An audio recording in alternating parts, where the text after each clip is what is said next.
गावला करावला ए पिया घर बैठवला आय अपने त गईला पिया हो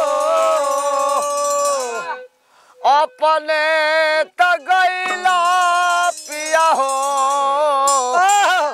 पूर्वी बन जिया अपने त गईला पिया हो अपने त गईला पिया हो पूर्वी बन जिया अपने त गईला पिया हो अपने त गईला पिया हो पूर्वी बन जिया गाना करावला ए पिया घरे बैठवला ए पिया घरे बैठवला अपने करावला ए पिया घरे बैठवला ए पिया घरे बैठवला अपने त गईला पिया हो अपने त गईला पिया हो पूरा दीवान जिया त गईला पिया हो पूरा दीवान जिया पूरा दीवान जिया अरे के करे से बोलब ए पिया के कारा से हंसब ए पिया के कारा से हंसब ए पिया के कारा से हंसब हमरा से अरे के करा से कहब पिया हो के करा से कहब पिया हो आ दिलवा के बतिया के करा से कहब पिया हो आ दिलवा के बतिया के करा से कहब पिया हो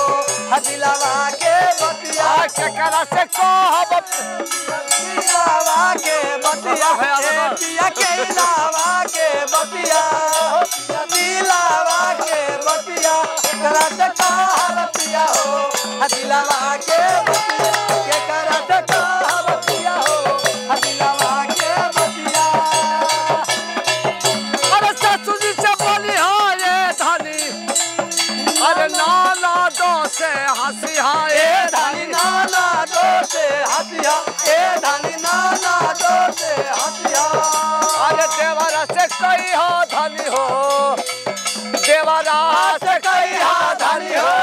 दिलवा के बतिया देवरा से कही हो धनी हो दिलवा के बतिया देवरा से कही हो धनी हो दिलवा के बतिया देवरा से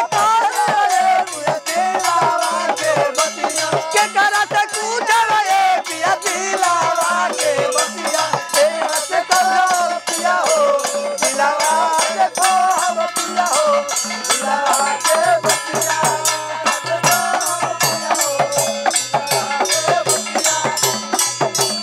अरे ससुलाई बोला ए पिया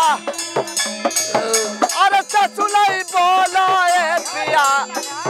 नाना दो ना हंसा ए पिया नाना दो ना हंसा ए पिया नाना दो ना हंसा अरे देवरा न पूछे पिया हो हे अरे देवरा न पूछे पिया हो दिलवा के बतिया